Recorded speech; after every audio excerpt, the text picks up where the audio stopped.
তত জয় মুদি রয়েত। গোপাল ভাঁড়ের গল্প। একদিন কোনো এক পণ্ডিত মূর্খ বাজারে বেড়াতে গিয়েছিলেন।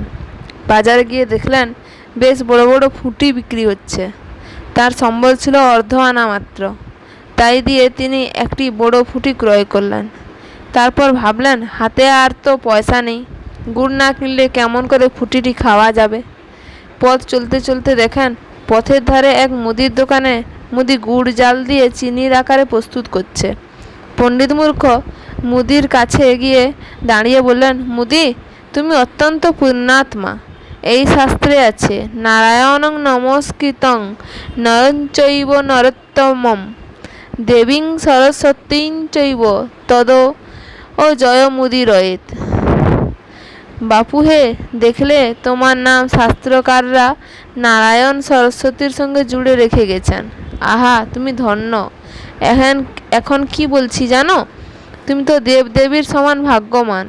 আমি 2 পয়সা দিয়ে এই ফুটি কিনে ফেলেছি, আর আমার কাছে কপর্তকও নেই। কিন্তু এটিকে একটু গুড়ের অভাবে খাওয়া যাচ্ছে না। মুদি আহাম্মুক।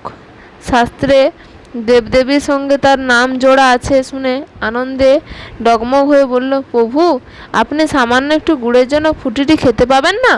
তাও কি হয়? আমি আপনাকে গুড় দিচ্ছি, আপনি ফুটিটি আহার করুন আর গোটা কয়েক সন্দেশও খেয়ে যান। পণ্ডিত মূর্খ তখন এক গাল হেসে বললেন, তত জয় মুদি রয়েত।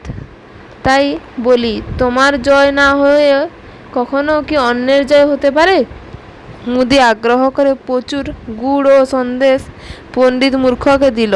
তখন পণ্ডিত মূর্খ তত জয় মুদি রয়েত বলতে বলতে মুদির অনুরোধ করা রক্ষা করলো। ধন্যবাদ ভিডিওটি শোনার জন্য।